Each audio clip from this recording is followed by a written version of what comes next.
Hello everyone, welcome to our channel. Today we're going to read a story, The Eyes Have It. It was quite by accident I discovered this incredible invasion of Earth by life forms from another planet. And yet I haven't done anything about it. I can't think of anything to do.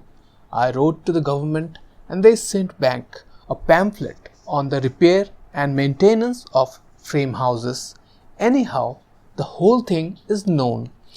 I'm not the first to discover it. Maybe it's even under control.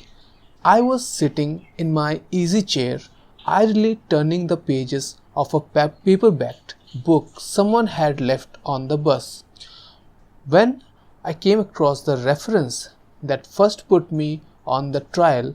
For a moment I didn't respond. It took some time for the full import to sink in.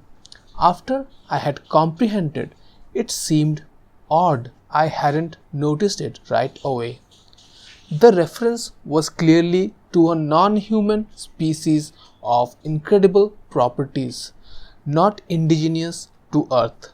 A species, I hastened to point out, customarily masquerading an original human being. Their disguise, however, became transparent in the face of the following observations by the author. It was at once obvious the author knew everything and was talking it in his stride. The line, and I tremble remembering it now, read, his eyes slowly roved about the room. Vague chills assailed me. I tried to picture the eyes. Did they roll like dimes? The passage indicated not. They seemed to move through the air, not over the surface, rather rapidly apparently. No one in the story was surprised. That's what tipped me off. No sign of amazement at such an outrageous thing. Later the matter was amplified. His eyes moved from person to person. There it was in a nutshell. The eyes had clearly come apart from the rest of him and were on their own. My heart pounded and my breath choked in my windpipe. I had stumbled on an accidental mention of a totally unfamiliar race, obviously non-terrestrial. Yet to the characters in the book it was perfectly natural, which suggested they belonged to the same species. And the author? A slow suspicion burned in my mind. The author was taking it rather too easily in his stride.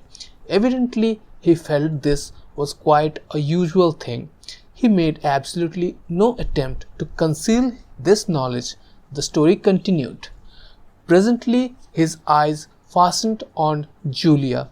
Julia, being a lady, had at least the breeding to feel indignant. She is described as blushing and knitting her brows angrily. At this I sighed with relief. They went all non-terrestrial. The narrative continues. Slowly, calmly, his eyes examined every inch of her. Great Scott!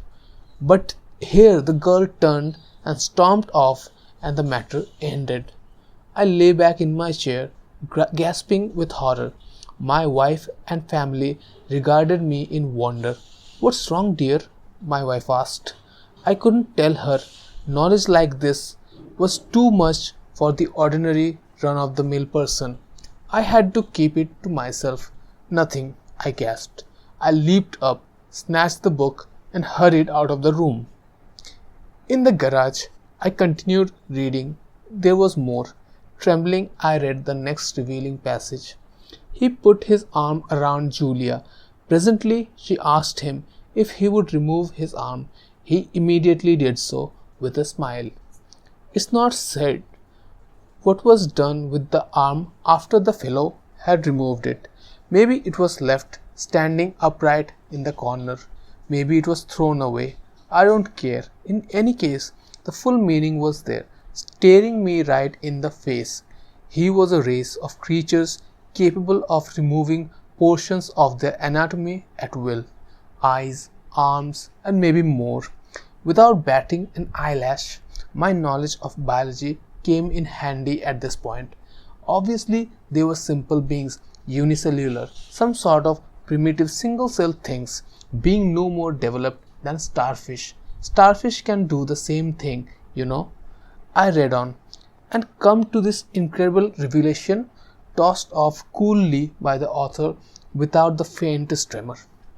Outside the movie theater, we split up. Part of us went inside, part over to the cafe for dinner.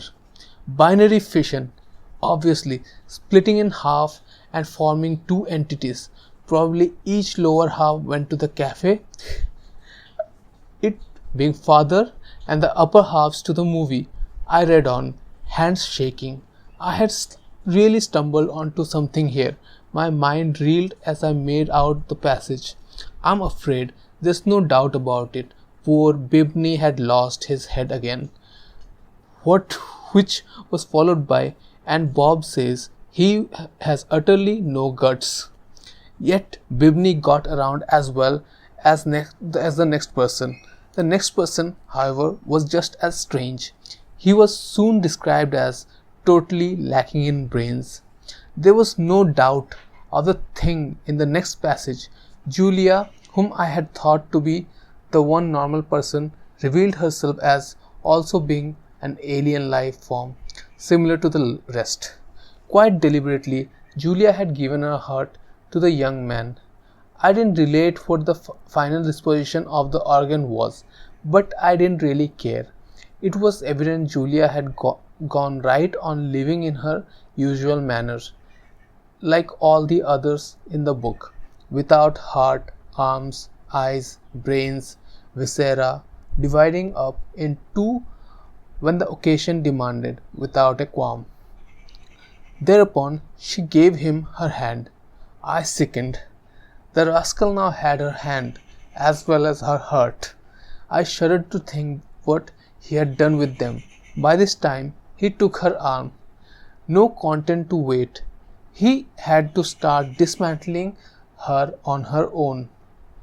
Flushing crimson, I slammed the book shut and leaped to my feet, but not in time to escape one last reference to those carefree bits of anatomy whose travels had originally thrown me on the track. Her eyes followed him all the way down the road and across the meadow. I rushed from the garage and back inside the warm house, as if the accursed thing were following me. My wife and children were playing Monopoly in the kitchen.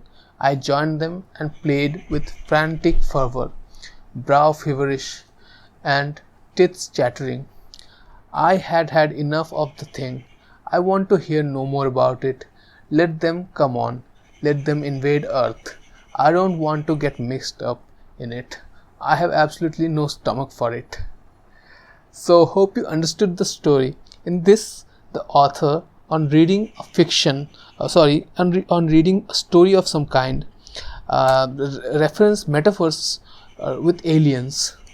I don't know if he does that jokingly or if he actually literally took the meaning, but for some reason he seemed to find alien references in the story. So that's all for today's story. We'll be back with a new one. Until then, goodbye.